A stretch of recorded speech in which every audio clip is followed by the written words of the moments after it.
เพื่อนๆทุกคนหรือว่าผู้ฟังทุกคนมื้อนี้มาพบกับ เรื่องเล่าฝนฟ้าอากาศอีกแล้วเย้เนาะมื้อนี้นี่เฮาก็จะมาเราเกี่ยวกับฝนฟ้าอากาศเนาะนี่สบายดีเราเนาะเฮาก็มาเบิ่งเริ่มจากเวียงจันทน์เนาะ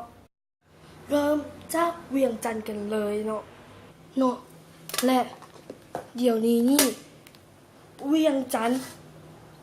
เวลา12:19 นาทีเนาะเมฆเป็นส่วนมากหรือว่าเมฆแบบเข้มข้นมันลายนั่นเองแบบเมฆปกคลุมเลยเนาะนี่จะเป็นเอานี้เนาะเมฆปกคลุมที่เวียงจันทน์30 องศาเนาะ30 องศาตอนนี้เนาะ1:31 องศาแล้วก็2 โมงจะเป็น30 องศา2:30 องศาแล้วก็3 โมงจะเป็น29 องศาและตอนนั้นก็จะมีฟ้าผ่าเนาะเริ่มแบบฝนกำลังจะตกแบบนี่เลยฝนตกฟ้าผ่านั่นเองก็ฝนตกฟ้าผ่า4 โมงตอนเขาเลิกโรงเรียนนี่ก็จะฝนตกฟ้าผ่าเช่นกันนี่มันก็จะเห็นให้ฝนตกฟ้าผ่าอีกเช่นกันวันเสาร์จะเกิดมีฝนตกเนาะแล้วก็วันอาทิตย์ก็จะฝนตกฟ้าผ่าวันจันทร์ฝนตกฟ้าผ่าวันอังคารก็จะมีเมฆบางเล็กน้อยเนาะแล้วก็วันพุธจะมีฝนตกฟ้าผ่าวันพฤหัสจะมีฝนตกฟ้าผ่าวันศุกร์ฝนตกฟ้าผ่าวันเสาร์ฝนตกธรรมดาแบบบ่มีดวงตะเวนเลยเนาะแล้วฝนตกธรรมดาแล้วก็จะเริ่มมีดวงตะเวนขึ้นมาเนาะตอนที่1ก็จะเป็นแบบเมฆกำลังบังดวงอาทิตย์แล้วจากนั้นก็จะเริ่มมีฝนหย่อนลงมาหลังจากนั้นก็จะค่อยๆจางไปเองเนาะแล้วก็วันอาทิตย์ก็จะเป็นฝนตกฟ้าผ่าคือกันเนาะโอเคเฮาก็ดวงอาทิตย์ขึ้น5:57 นาทีเนาะโอกาสมีฝนตก 80% มื้อนี้ความชื้น 72% อยู่เวียงจันทน์เนาะแล้วก็ลม14 กิโลต่อชั่วโมงเนาะรู้สึกเหมือน36 องศาแล้วก็ญาติน้ำฟ้า 0.6 ชั่วโมงนั่นเองความกดอากาศ 1,200 มิลลิบาร์เนาะถัดวิสัย 8.1 กิโลกรัมดัชนี UV 8เนาะแบบ UV คือเป็นแดดจังซี่นะทุกคนรู้บอกแบบ UV มันก็จะเป็นแดดนั่นเองเนาะโอเคเฮาก็จะเป็นที่ร่วงพระบางแล้วเนาะเดี๋ยวเฮาก็จะไปเบิ่งก็จะเป็น23 องศามีฝนตกบางพื้นที่เท่านั้นเนาะ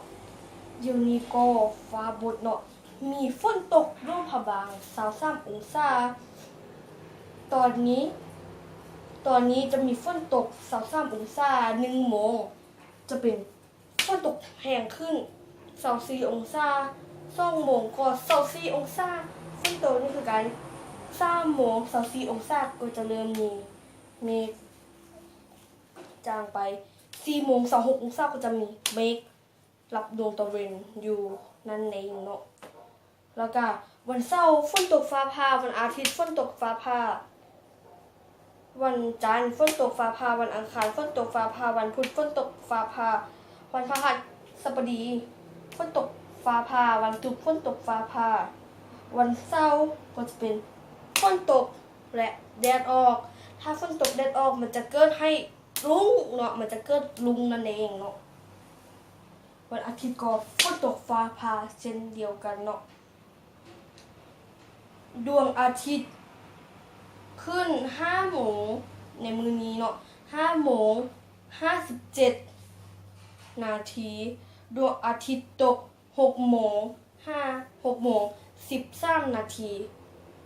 โอกาสมีฝนตก 60% ความชื้น 90% เพราะว่าฝนมันได้ตกลงมาแล้วนั่นเองเนาะและก็ลมก็จะมี13 กิโลเมตรต่อชั่วโมงคือเร่งความเร็วว่าทุกคนมันคือเร่งความเร็วเนาะรู้สึกเหมือนเสา3 องศาย่านน้ำฟ้า 0.1 ชั่วโมงความกดอากาศ 1,006 มิลลิบาร์ทัศน์วิสัย 11.3 กรัมดัชนี UV 8เขาก็จะไปเบิ่งอันต่อไปว่ามันจะเป็นแนวได้เบิ่งได้จากพยากรณ์อากาศนี่เนาะ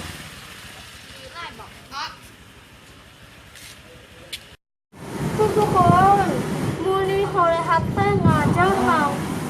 ว่าจะน่าประกิจให้นางที่เขาเองเขาชื่อนางทิพย์สุดาออกมารีวิวขึ้นฟ้าก็เจ้าส่งนี่เลยมือนี้ให้เลยว่าถังเราของเขานี่มันจะเป็นมีเมฆปกคลุมไปหมดทั่วทุกฟ้าเนาะมันก็ยังบ่ทั่วปานได้อยู่ในเมือง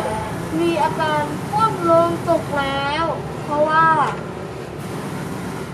มืดต้องเต้นในเมืองยาวมาฮอดบ้านเขาแล้วก็ไปพูนเนาะคือว่าไปพูนแล้วก็ยาวมาพี่เนาะมื้อนี้ฟ้าอากาศอยู่รูปบาง100%ที่จะฝนตกแรงตกหนักพายุเข้าเนาะ100%ที่จะมีฝนตกได้ง่ายที่สุดเนาะลูกพะวางให้จ้าฟ้าลมนี่เนาะนี่ก็ฟ้าลมได้หนึ่งแล้วเนาะแล้วมันก็ลมแห้ง